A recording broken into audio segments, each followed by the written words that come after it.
Elon Musk would be stupid not to accept it. Because here's the thing. Whether or not they actually keep Dogecoin, he could just immediately accept and sell it off and be done. That's what I would do. Because when the price fluctuates 20%, and here's the thing too, as soon as Elon Musk is receiving Dogecoin, now I would imagine there becomes some scrutiny on him, where if he's pumping the price of Dogecoin. No, but I feel like then it's gonna have to be, he's gonna have to be like more cautious on his tweets and all that stuff when it comes to that. But it's free marketing for Tesla. Like I think for him, it's a no-brainer if he's able to do it. Accept Dogecoin, turn around and sell it to me. It doesn't matter. But just the fact that you're like, ooh, this cool company goes and accepts Dogecoin as payment, I think that would be short-sighted of him not to do Question, do you think that would serve as a catalyst for the mass adoption and other companies looking at it? Damn, Tesla is accepting Dogecoin? Maybe, hey guys, maybe we should, you know what I mean? Do you think that's going to happen? Yeah.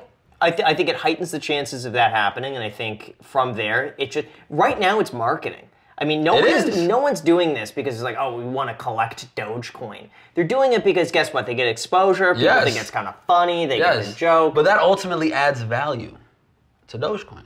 But for how long? And how much value could be added and for how long? The more people have Dogecoin, the more people want to spend Dogecoin. I think eventually it's not going to be funny anymore. And at that point... It's a meme. Yeah, I know, but at some point... classic meme at that. At some point... It's the original OG meme. At some point, things can only be funny for so long before at some point they got to stand on their own. And the question becomes... fun. The question... It is. It's fun now, but... Grab it, listen, it's fun. I like the movie Forrest Gump. I really like that movie. But if I watch that movie every single day for a year, I'm going to get bored of it. It's not going to be fun anymore. Okay. It's fun with, like, here and there, you know, I enjoy it. Okay. But I think Dogecoin, in order to be actually like taken as a serious currency or really used, it can't be the butt of the joke. They're gonna put big Dogecoin in my Chipotle. but how cool would that be? I honestly feel like memes are the language of our generation. Memes are the language of the millennials. And I feel like if we choose to pick Dogecoin as the currency that we want to use and we put value in that and we say this Dogecoin right here is worth $1 and I want to buy something with it and I'm going to go to 7-Eleven and somebody behind the counter at 7-Eleven is going to say, I also believe that and I'll take that as $1. They're not going to be saying that 20 years from now. Because it'll probably be about $10. So it's okay, so $10 Dogecoin would be a market cap higher than all the money invested in the entire market right now. Facts, but by so there would be more money. Yeah. So yes, if Jerome everything Powell, else will go up. If Jerome Powell prints will 3 times the currency in exist, like basically, if we have the national debt held in Dogecoin, then maybe $10 Dogecoin is possible. But I'm just saying, I feel like everything else, it wouldn't be just Dogecoin by itself rising. It would be Bitcoin would be at $1 million, or Ethereum would be at $20,000. I don't know. Like things could continue to rise, and Dogecoin is just gonna continue to go too. Memes are something that are cyclical. They like a meme comes up and it's funny. Remember when the Bernie Sanders meme was funny? That was hilarious. Everyone was talking about it, but it's not funny anymore. But Dogecoin, it was in the moment. But give it a week or two. Dogecoin represents memes. Does that make sense? Dogecoin is not, we're not looking at it at face value and saying this is going to go out of style next week because it represents all the memes. It represents the Bernie Sanders meme. It represents meme culture and the meme language. So I feel like us using Dogecoin as payment is paying homage to the memes that we love every single day. I don't know. I remember back when like AOL was a thing. Like I remember when I was 12 years old going to AOL, and AOL was like the most genius thing in the world. You'd have your like AIM on the one side, you'd have email,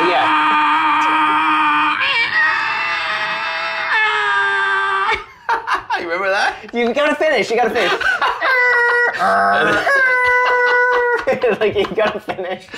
You remember that, Jack? No, Jack is too young for that. You don't remember it, do you? No. Jack doesn't remember. Back in my day, Jack, we used to have to put the little disc in there and get 24 hours for free. Yeah. Remember? And your mom would pick up the phone. You'd lose internet. Mom, and then you'd be like, Mom, I can't get online. Talking to my friends, but you literally get home from school. You go on AIM and you talk with your friends after school. Do you remember the first website you ever went to? I do. Oh, it was probably like Pokemon.com or something. The first website I ever went to, www.beaniebabies.com. And you know how long that took to load, my guy?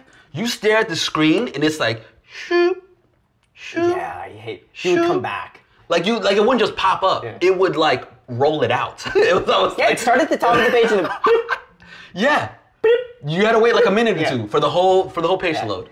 I remember I used to go on this this website of like reef aquariums, and everyone was posting pictures of their aquarium on there, I would click the page and then have to come back 20 minutes later. Yes, because the pictures would take so long to load. That, especially if it was like full color pictures or like high quality, like you would hate to go to those websites because you'd be like, damn it, like you know what I mean? Like, and it was the thing too. Believe it or not, I wanted to post my own pictures of my tank on Reef Central, and what I had to do, I had to get an actual camera, print out the get those actual pictures developed, scan those pictures, Jack is like, what and world then get them on the computer. Digital cameras were like $1,200. They were just coming out. So in order to get a picture on there, you had to scan it. Yes. Facts. that is crazy. Facts, Jack. Yeah, that's foreign to me. Right, right. And there were no videos. Napster was like they were just coming up. You would just barely be able to download music. But the point being is that back then, that was the thing. AOL was untouchable. Yeah. How many people use AOL now? Nobody. That's true. That's true. Nobody. That's true. There are things that come up that are in the moment I mean, that I believe changed like instant messaging. No, but if you look at it, that was what MySpace was, though, Graham. Like AOL was revolutionary for what it was, right? Yeah. Then we had to work the kinks out, and somebody else got it better. Gmail killed it, right? Yes, yeah. Okay. Same thing with MySpace. MySpace rolled out. Revolutionary. Social media. We can do this. We can personalize our page. You remember MySpace? I'd never had one. Do you remember what was it? LiveJournal. Yes. So, but like MySpace, for example. How old are you? I'm 33. Okay, so yeah, 31. Okay. So MySpace came out. It was like the craziest thing in the world that you could have your own personal page and you could like put graphics on it, and then when somebody goes to it, they know you as a person. You know what I mean? Well, they had so many bugs and so many issues that they went by the wayside. And guess who worked out the kinks and fixed it and made it something that could be structured and actually works? Facebook, right? So just because something comes out and is revolutionary doesn't mean that, you know what I mean? Like, doesn't mean that it's supposed to last or it does last. Usually, most times, it'll come out, it'll shake up the market or whatever, and somebody else will come in and like make it better. And it'll be like the second or third time around, we'll like figure it out, you know? Right, but my point being is that I think that also relates to Dogecoin. There is a risk that Dogecoin is revolutionary for the moment. People like it now. Give it 10 years and things might change. I would say this. If Dogecoin came out 2 months ago, and was just created, and it was this thing everybody wanted to buy, and people jumped in, and people would say, hey, we're gonna be millionaires out of this, right? I would be super cautious. It wasn't until I found out about Dogecoin a week before I went all in. So when I found out about it, I thought it was a brand new coin. I'm like, this is genius. Somebody puts a meme on a coin, and now we can buy stuff with it. What? But guess what? It wasn't brand new. It wasn't until I did my research. I was like, wow, this came out in 2013. That's crazy. That means this entire time it's lasted. It's had a backbone. It's had a community behind it. It's had people actually using it over the years when other cryptocurrencies that promised things never did anything, but Dogecoin was never supposed to do anything. So I feel like that's the beauty of it. You know what I mean? The joke is the beauty of it. And now we're getting to the point where it's become a household name. People know about it. It's on SNL. It's on Ellen's show. It's, you know what I mean? So Dogecoin isn't new. Dogecoin has lasted and showed staying power. So this is something that I can easily get behind. But can it be what it is today without the attention? If Elon Musk doesn't tweet about it, if it's not on TV, if we're not talking about it on YouTube, can it actually stand on its own if people forget about it? It lasted all the way up into January of 2021 without anything other than Elon's tweets. But the difference is a market cap difference of $100 billion. Yeah. That's the difference. But the difference is an underground rapper that does open mics down the street versus Drake. Like there's a huge difference between somebody who nobody knows about versus somebody who now the public knows about. So you're not talking about just the USA here. Right. We're talking about Germany. We're talking about Brazil. We're talking about these other countries. Wouldn't you say Mike Tyson is similar to that? Went from being an underground fighter, became one of the wealthiest fighters of all time, then went bankrupt. That's a very specific comparison. Yeah, but you're making a very specific comparison to Drake. That was a general. Yeah, I said superstar artist. You know what I mean? It could be Drake. It could be J. Cole. It could be Kendrick. we could pick so many different athletes. Or I know, but he's saying like a general thing. It's like they both exist and they're both of the same skill level, but some people know about one and some people don't. Yes, but just like those examples, there are other examples of people who make it big and then blow it. But that's within. That's more narrowed down. That's a narrowed down argument. Personal preference. Yes, it is. It's his argument, but it's narrowed down. This is the thing. My argument is the difference between an underground rapper that nobody knows about in the United States doing some shows at open mics versus somebody who's widely known. Whether that somebody who's widely known decides to make some bad personal choices and goes bankrupt or broke, it doesn't matter. It could be Drake. It could be MC Hammer. Was a huge artist in his day and blew it all. Like it doesn't matter what happens. I'm just comparing like a no-name rapper to a superstar rapper. Look at almost every stock that's blown up. Almost every single one of them. If first of all, none of them see run-ups of 20,000%. None. Not one stock. Unless we're talking about like a scammy penny stock, maybe in certain examples. But almost none of them stay there. Doge is different. But Doge is different. Yeah, it's a currency, and that is another issue that eventually the SEC is going to begin regulating this, because there's very little difference between a currency and a security. The way they're currently being traded, right. Very little difference. And the only gray area is that technically these currencies are decentralized, so there's no one point of contact that the SEC can force to comply with regulation. That's the only difference. Yeah, that's otherwise, these currencies are basically they're securities. They're wrapped up securities as a currency. That's all it is. Eventually, this can't continue. I mean, yeah, but that's just across the board, though. That's with any crypto. Like, if they're gonna regulate stuff, they're gonna regulate Bitcoin. Regulate Ethereum. Bitcoin. There was a court ruling that determined that Bitcoin was a currency. They did not say the same about Ethereum, but they ruled that Bitcoin is a currency. Why do you think that is? There's too much involved with Ethereum, I think, for them to make a determination. I also heard Ethereum is supposed to crash crazy at some point. Wait, so if something is seen as a currency by the government, it's taxed differently than a security? No, there's different regulations in terms of like ICOs. And, okay, yeah. got it. Right. So as a security, you have to be licensed. It has to be go through the proper channels. That was the issue with Ripple. Is that they determined that because Ripple was a part of its parent company, or like it benefited its parent company in such an obscure way, that was treated as a security, and they fined the owners of not the owners, but the people who were in charge. I think it was like a $1.2 billion unlicensed securities exchange. It was some crazy stuff.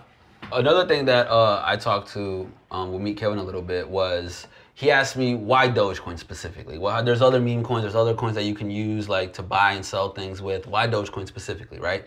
And I brought up the example of the Mavericks, right? So they sell merch, they sell tickets for Dogecoin, right? But it's not just Dogecoin. They sell it with other cryptocurrencies. You can buy it with anything else. So why does Mark Cuban specify the sales that he made with Dogecoin, right? He made a tweet saying, oh, we sold X amount of whatever for X amount of Dogecoins. This is incredible. This is great. Somebody responded to his tweet saying, why don't you talk about the other crypto? Like, I bought it with this, or I bought it with this other coin or whatever. He's like, because everyone chooses Doge.